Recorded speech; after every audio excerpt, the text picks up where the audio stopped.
Yung iba hindi na umaalis kapag ka ganun eh. No? Kasi, kumbaga, mga tradisyon na inaano na nila, nakalis na natin. Pero alam ko po sa ating ngayon mga anak na ng Diyos ay hindi na po tayo naniniwala.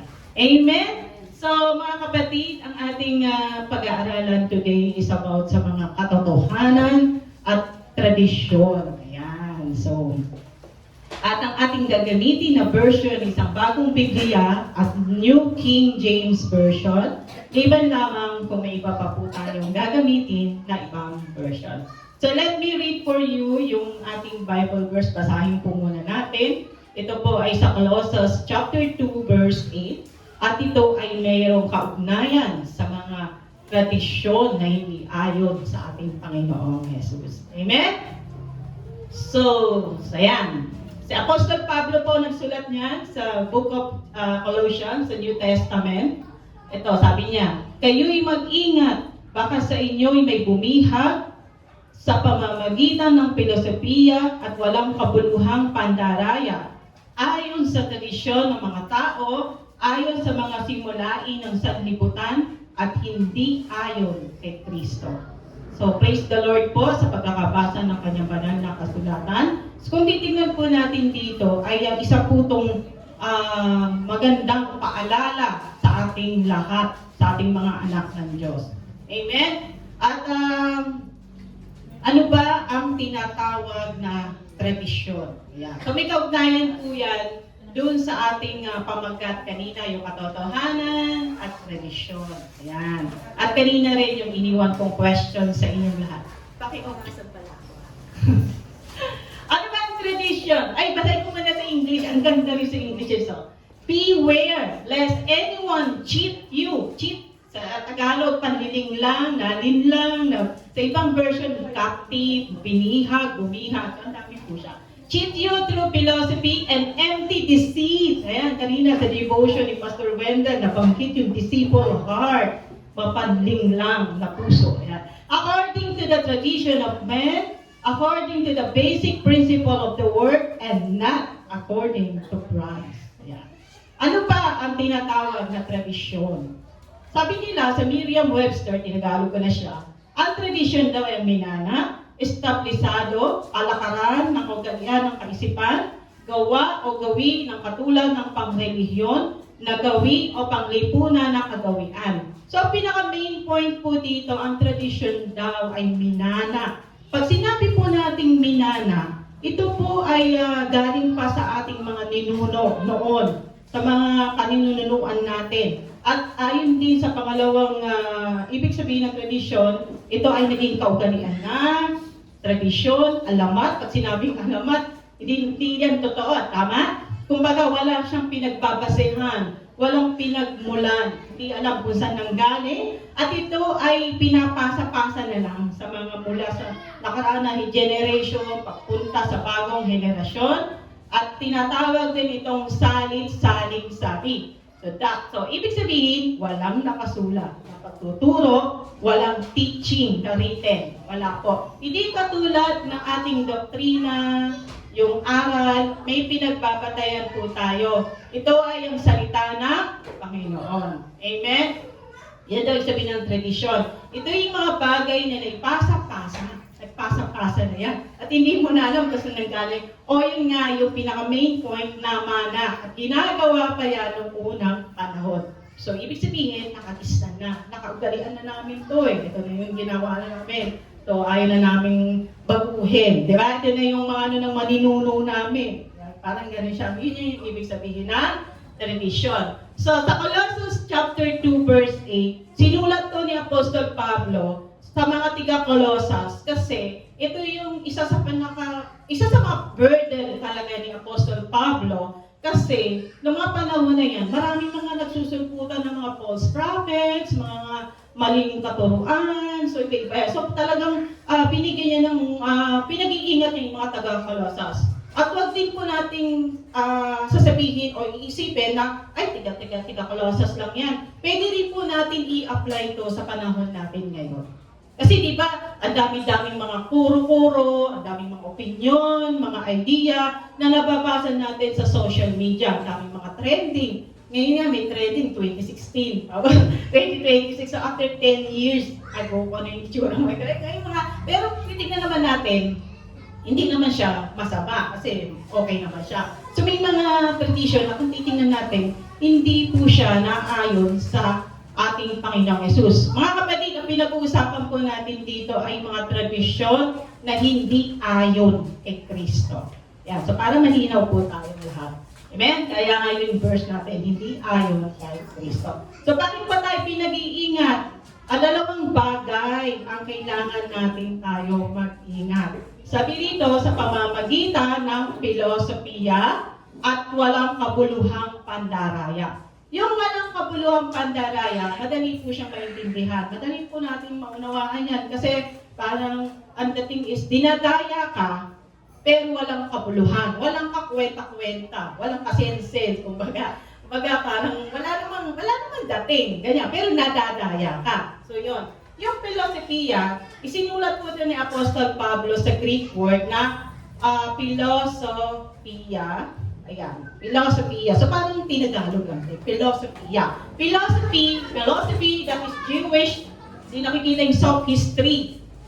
Ang mga Jewish kasi ay tinutungkulan to ni Apostol Pablo kasi yung mga Hudyo, sila kasi yung gumagamit ng mga ganyang technique, philosophy, gumagamit sila ng sophistry. Ano ba ibig sabihin ng sophistry? Hindi po siya magandang ibig sabihin. Ibig sabihin ng banayad. Pag sinabi mong banayad, dahan-dahan, inuunti-unti ka, tapos hindi mo pala alam, naliling lang ka na pala.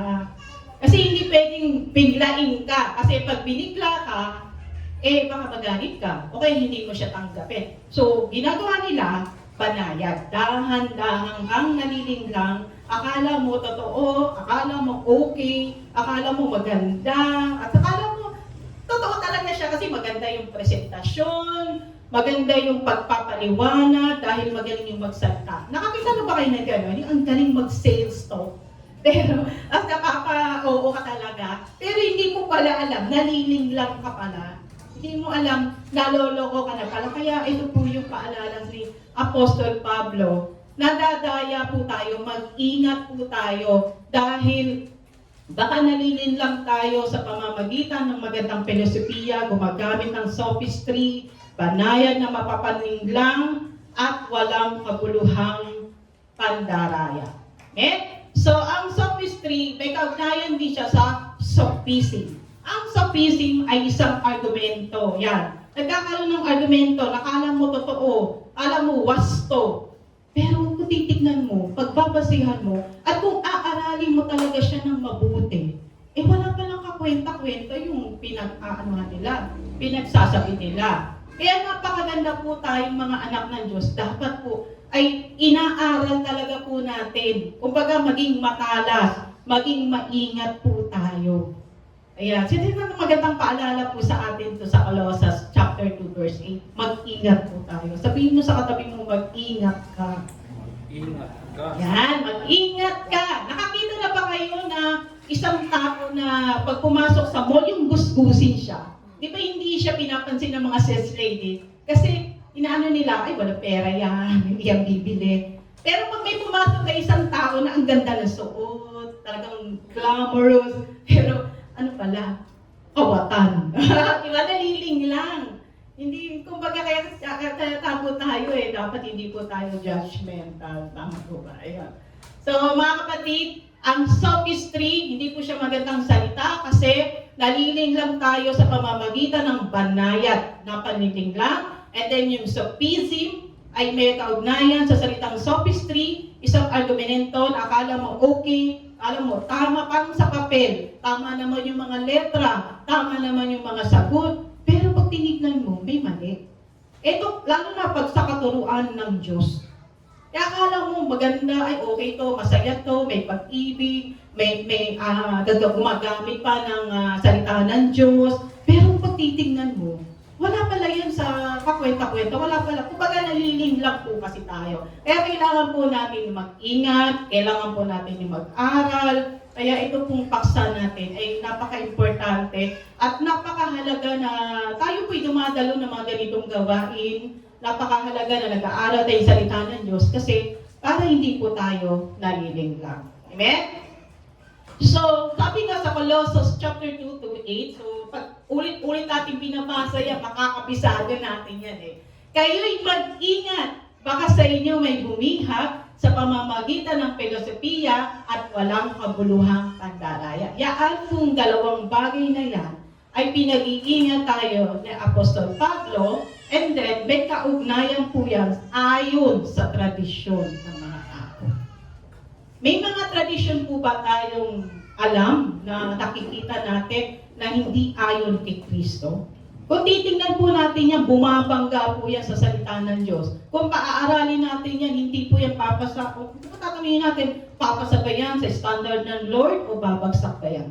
So like, alimbawa, bigyan ko po kayo ng isang tradisyon na kung titingnan natin, wala naman po sa Biblia, di ba? Kailan lang, di ba, nagkaroon ng mga prosesyon, di ba? Ayaw ng Lord na pinahihirapan natin sarili natin. Wala naman nakalagay na mga ganon. O kaya naman yung malapit ng Semana Santa. Di ba nung pinako sa krus ng Kalbaryo ang Panginoong Yesus, sinabi niya ng it is done, tapos na. Napagbayaran niya lahat ng mga kasalanan natin. Hindi naman niya sinabi na, ulitin niyo to ha, every year, gawin niyo. Sinabi pa ng Lord Jesus yun. Hindi, sinabi niya na tapos na. So kailangan lang natin sabihin kay Lord ang lahat ng ating mga kasalanan. And then sa biyaya ng Lord lang po tayo talagang naligtas sa Panginoon. Amen? So, ayon sa tradisyon ng mga tao, ayon sa mga simulain ng sanlibutan, at hindi ayon kay Kristo. Sabi nga ni Apostol Pablo. Mag-ingat, beware sa English. So, bakit ba kinakailangan natin mag-ingat sa mga tradisyon ng tao? May mga tradisyon naman po na magaganda. Kasi hindi naman po lahat ng tradisyon hindi siya maganda. May mga tradisyon naman din, yung mga nakaugalian. Bigyan ko po kayo ng halimbawa, tradisyon na very unique, tayo lang po meron yan. Sa Pilipinas lang po kayo makakita niyan. At kahit tignan niyo po sa dictionary, hindi niyo makikita at hindi niyo malalaman ano ba yung English nito. Tayo lang gumagamit nito yung po at opo. Kahit tignan niyo sa dictionary, ano ba yung English ng po? Tsaka ng opo, di ba? Tayo lang na very unique yan. At kung titignan natin yan, hindi po yan bumabangga sa salita ng Diyos. Bagkus, ito pa ay sumasang-ayon. Kasi ang paggamit ng po at opo ay ginagamit bilang paggalang sa mga nakakatanda. Di ba? Pagbibigay ng respeto natin sa kanila. So, kung titingnan natin, maganda siya. Amen? So, bakit kailangan natin mag-ingat? So, bago mo ng lahat, ang kailangan ay ang buhay natin, ang paniniwala natin, dapat lahat nakasentro kay Kristo. Kung hindi, delikado. Kaya dapat focus lang tayo kay Lord. Men, so 4 na punto. Dahil sa tradisyon, nalalabag ang utos ng Diyos. Dahil sa tradisyon, iniwan ang utos ng Diyos. Dahil sa tradisyon, itatanggi ang utos ng Diyos, mga utos. At lastly, pinawawalang kabuluhan ang salita ng Diyos. So ito po yung mga supporting verse number 1. Dahil sa tradisyon, nalalabag natin ang utos ng Diyos. Paano nangyayari yon? Sa Matthew 15:3, ito yung panahon na kung saan nangangaral po ang Panginoong Hesus dito. At nakita ng mga Hudyo ang mga alagad ng Panginoong Hesus na kumakain sila na hindi sila naghuhugas ng kamay. Kaya ginawa ng mga Hudyo, sinita nila si Lord Jesus, ba't pinapayagan mo yung mga alagad mo kumakain ng hindi naghuhugas ng kamay? Kayo po ba yung naghuhugas ng kamay?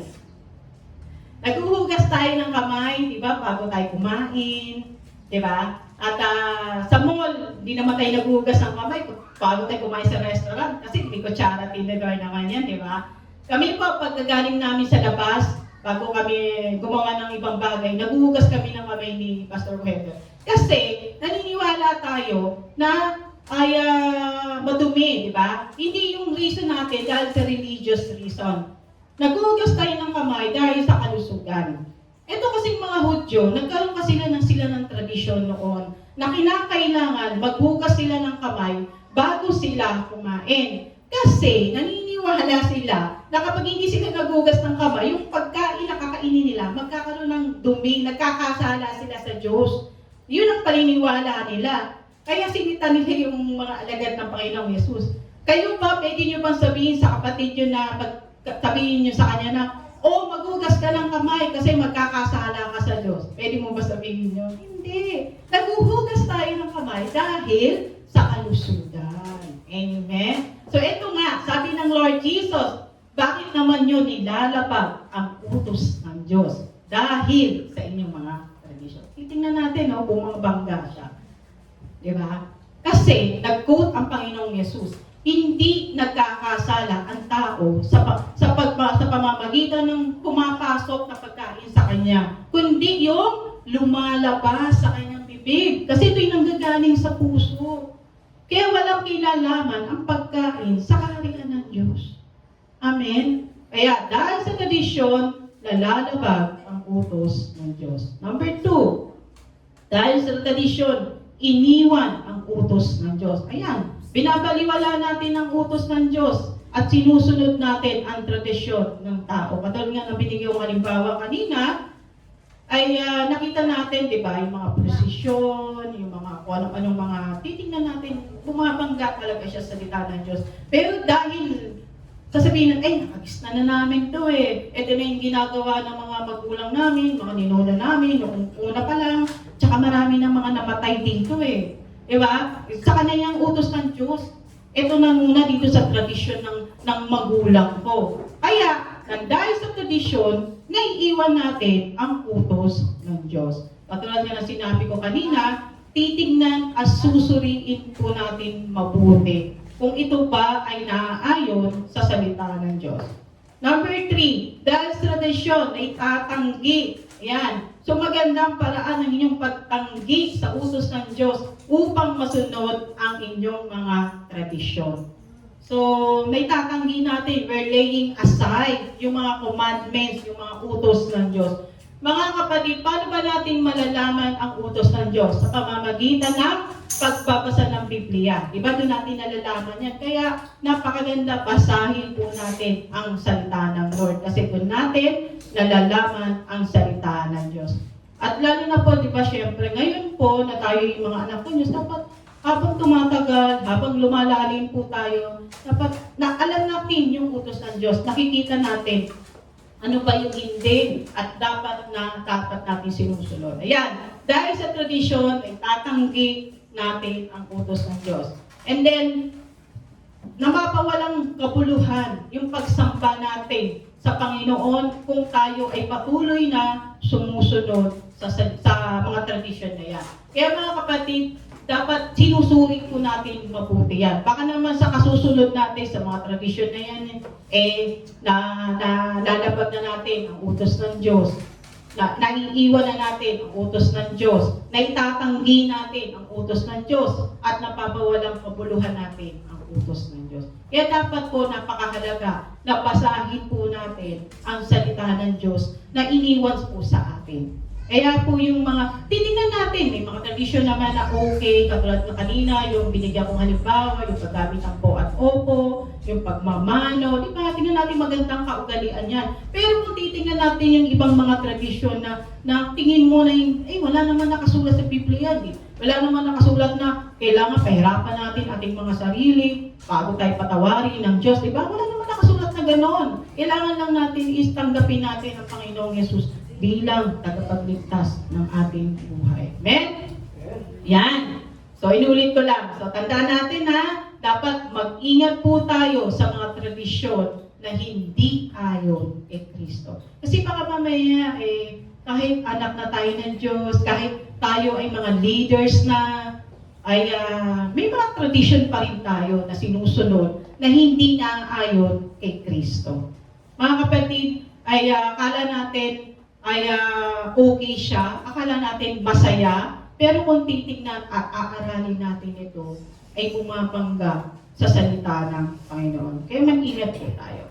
And then, sabi nga, ay, ito na, dito tayo. Ano ba yung mga dapat nating gawin para tayo hindi maninlang o para hindi tayo mahulog? Kanina yung question, bakit? Ngayon naman, ano yung mga dapat nating gawin? So, unang-una, dapat huwag po tayo lumampas sa mga bagay na nasusulat, alamin ang aral o turo, doktrina, mag-ingat sa turo o doktrina. Tatlong punto lamang yan. So unang-una, sabi nga ni Apostol Pablo, ay mga kapatid, ang mga bagay na to ay ginamit kong halimbawa sa aking sarili at kay Apollos para sa inyo upang sa pamamagitan namin ay matuto kayo na huwag lumampas. Yan, huwag daw tayo lalampas sa mga bagay na nakasulat sa Biblia. Kasi kung minsan, dinadagdagan natin o binabawasan natin. Dapat wag po tayo lalampas. Kung ano yung nakasulat sa Biblia, yun lamang po ang dapat nating inaaral. Amen? Kaya nga po tayo dito sa church ay Bible-based po tayo, Christ-centered.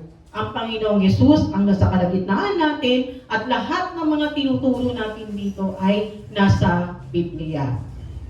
Alamin ang aral o doktrina. So hindi lamang po dapat tayo nakikinig. Dapat po tayo ay inaaral po natin yan. Pinag-aaralan natin, dire-research natin yan. So naalala ko dati, nung bagong dating pa lang ako from Dubai, umattend kami sa isang Christian church. Wala pang rito, Shikay nasa Bulacan. Sabi nung nangangaral doon is, mag-asawa daw si Moises at si Miriam. Diba? Kung hindi ka nagbabasa ng Biblia at hindi mo kilala si Moises, si Miriam, maniniwala ka ngayon. Mag-asawa nga ba sila? Diba? Kaya nga sabi ko, mag-asawa.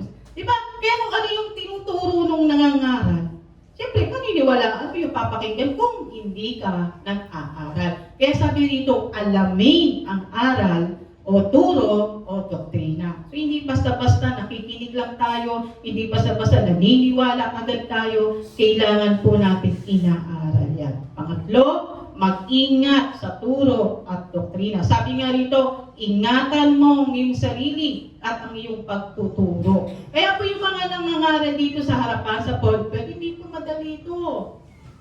Sa biyaya lang ng Diyos, kaya po tayo nakakatayo, kaya po tayo nakapaghayag ng salita ng Diyos. Mag-ingat po tayo, talagang aaralin mo siya. Kasi kung ano yung tinuturo namin dito, yun yung papasok sa isip nyo, papasok sa puso nyo, at paniniwalaan nyo. Ngayon, kung hindi po nag-aaral yung nakikinig, paniniwalaan nila ngayon, di ba? At yung mga nangangaral naman dito, kung hindi naman nag-aaral siya, hindi siya nagbubulay-bulayan, kung ano na lang pagsasabi. Tama? So, dapat kailangan nag-aaral po tayo at ingatan po natin ang ating pagtuturo. Kailangan talaga suriin natin, maging matalas po tayo. Amen? So, ano ang dapat na gawin? Unang-una, huwag lumampas sa mga bagay na nasusulat, alamin ang aral, doktrina o turo, mag-ingat sa turo, doktrina. Kaya titingnan natin, mag-ingat po talaga tayo. Isang napakagandang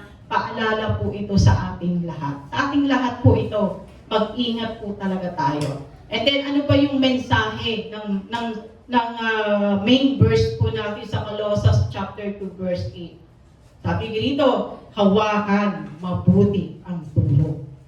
Kailangan yung foundation natin ang Panginoong Yesus at wala nang iba. Kailangan nakasentro tayo kay Lord Jesus. Amen? Kasi kung hindi, delikado. Dapat hawakan natin mabuti ang turo. Utos ay tanglaw. Isang napakagandang verse nito. Utos ay tanglaw, aral ay ilaw, saway na disiplina ay daan ng buhay. Napakaganda po nito. Ang utos ng Diyos ay tanglaw sa ating mga buhay. Ang aral niya ay ilaw at ang saway na disiplina ay daan ng buhay. Dapat nagpapadisiplina po tayo sa salita ng Diyos. At pag nagbabasa tayo ng Biblia, doon natin nalalaman ang mga utos ng Diyos, doon natin nalalaman yung mga maling nagagawa natin, ito pala yung dapat nating ginagawa, ito pala yung dapat nating iniisip, di ba? So dapat talaga na napakahalaga. Kaya nga, ito ay napakagandang paalala po sa ating lahat na tayo po ay nag-aaral sa salita ng Diyos. And then, makinig sa turo. Ayan, magpakatalino, huwag pabayaan ang turo. Makinig po tayo at magpakatalino. Paano tayo magpapakatalino? Mag-aral. Kung ang buhay ay walang katapusan na nagbibigay ng aral sa atin, ganun din sa pag-aaral ng salita ng Diyos. Kailangan mag-aral po tayo, magpakatalino, magpakadalubhasa, Yan, di ba? So, napaganda po pag ako nga, nagpe-pray din ako kay Lord, nabigyan ako ng sipag na mag-aral ulit. Ayan. Kasi gusto ko mag-aral ulit po talaga. So, kailangan mag-aral po tayo. Kumbaga, may mga libreng seminar naman, mga liga, katulad ng ginagawa natin sa EMI. Yan, nag-aaral po tayo. Alam niyo pa kapag nagtuturo tayo, di ba? Tayo din natututo tayo. Kaya, dapat aral lang po tayo ng aral. At hindi lang basta inaaral. Dapat ipinamumuhay. Di ba? Hindi dapat yung nakikinig ka lang, pakinggan mo lang, tapos wala, hindi nakikita sa gawa. Dapat nakikita din sa gawa. Ano nila din ang action. Amen? So, sabi nga sa last verse, tandaan po natin ito sa 1 Peter 1:18, na inyong nalalaman kayo'y tinubos, hindi ng mga bagay na nakasira ng pilak o ginto mula sa inyong walang kabuluhang paraan ng pamumuhay. Ito yung dati sumusunod tayo sa mga tradisyon, di ba? Nung hindi pa natin nakakilala si Lord Jesus. Ito yung ipinamana. Katulad nga kanina, yung ibig sabihin ng tradisyon, di ba? Nakaraan natin. Yung pinamana, yun yung tradisyon. Ako po dati, ako yung sagrado katoliko pa, antikandado pa yan talaga. Every Friday, talagang nagsisimba ako doon sa Quiapo. Talagang lumalakad lang ako paluhod mula doon sa pinto, papunta sa altar. Ginagawa ko talaga yan every first Friday. Kasi naniniwala ako na sasagutin ng Lord yung aking mga panalangin. Pag ginawa ko yun, yung hirap lumuluhod ka papunta gano'n. Tapos magsusulat pa ako ng, ano ba yung mga prayer request, inuhulog ko doon sa rebulto. Yun yung nakagisnan natin eh. Yun yung tradition eh. Naniniwala kong gano'n. Ano pa? Yung mga simbang gabi, di ba? Pag Pasko, kailangan na buuin mo yan. I think, mga 9 yata o 10. Di ba? Imagine, gigising ka ng madaling araw, tapos magsisimba ka, nakikinig ka, pero hindi mo naman talaga pinapakinggan mabuti. Ano yun po? Kasi ang isip ko, kailangan buuin ko tong simbang gabi kasi may wish ako. Yan yung, naalala ko ng bata ako, talagang kami magpipinsan. Talagang sisimpang gabi kami noon. Pero hindi pala yun ang dapat na ginagawa natin.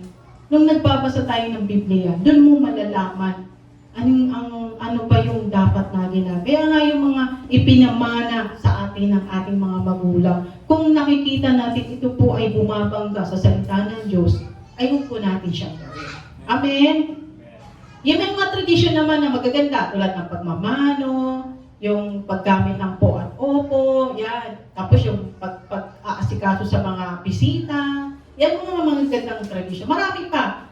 Amen? So, maging mapanuri, ayan, sa mga paniniwalang tinatanggap at siguraduhin nating mabuti ang pundasyon ng buhay ay ang salita ng Diyos. Mga kapatid, hindi ang agos ng mundo.